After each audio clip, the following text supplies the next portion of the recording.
Hi guys! Good morning! Today is a very special day because today is my birthday! Yes, sa mga hindi nakakaalam guys, I am already 21 years old.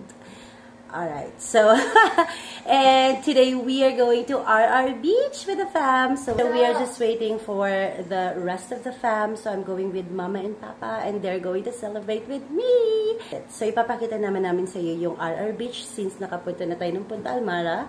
I-check natin kung kumusta ang foam party sa RR Beach. And I will show you the rooms, the cottages, the beach. So excited na ako masyado. And that's it. Let's go! Bye! Say hi! Ready, let's go!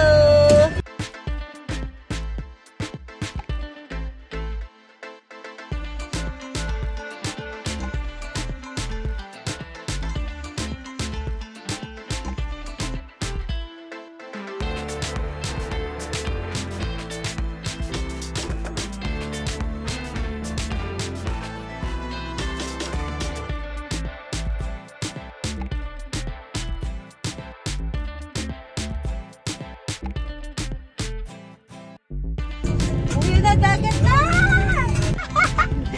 Dagat na guys! Finally! Buya naman din daw.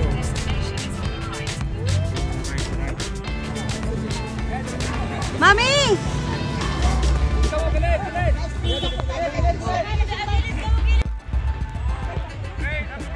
Thank you pa!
We are here! Daddy! Hi! Daddy! So, eto na yung cottage namin, guys. Hindi kami kasya. Daddy! Sarah! Joy! Okay, masyadong maliit yung cottage natin compare sa Punta Almara. Medyo malaki. Ang laki actually ng cottage sa Punta Almara dito. Super liit, guys! Oh my God! Hindi kami kasya. Birthday to me! Happy birthday! Happy birthday! Happy birthday! Happy birthday! Happy to you! Hop! Hop! Happy birthday to you! Hop! Hop! Eto na po si Mommy Tet. Please subscribe her channel, please. Hi! Hi, guys! Ma, kumusta yung cottage natin dito sa RR Beach? Ano masasabi mo? Nako, ang sikip. Masikip na masikip.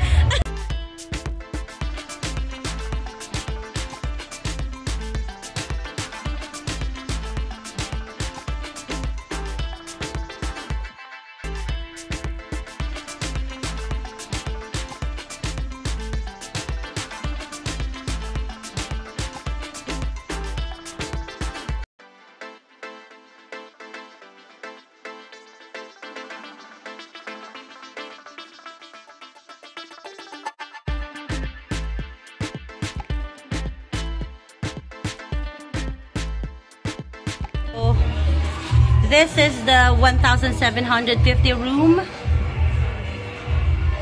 Good for 2 to 3 packs, guys. Ayan, may table. And may aircon. Let's see the restroom. So that's the restroom.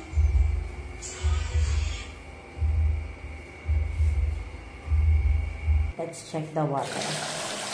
Oh, that's cool. Malakas ang tubig. That's very important.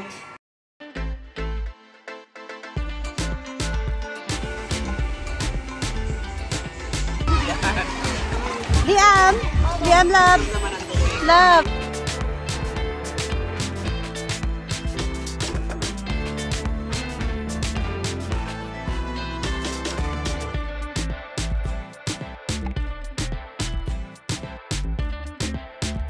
Oh.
Happy birthday, happy birthday. Hep.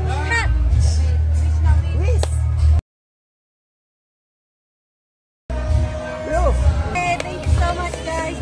Happy birthday to you. Happy birthday to you. Happy birthday, happy birthday, happy birthday to you. Birthday to you. One more. Happy birthday to you. Happy birthday, happy birthday. Happy birthday, happy birthday to you. Happy birthday to you. Happy birthday to you. Yay! Blow. 1, 2, 3, go. Blow. Wow!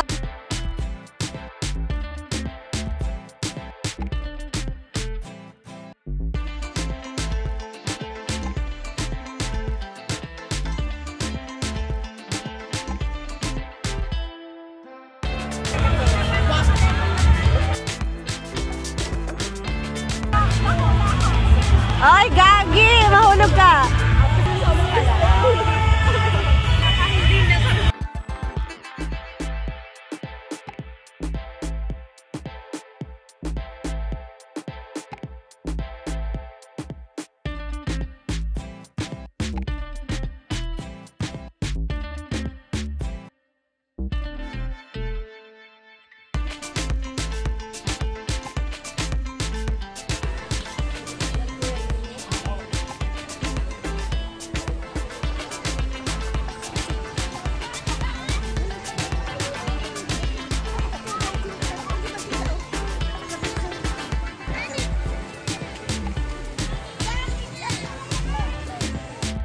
you, RR Beach!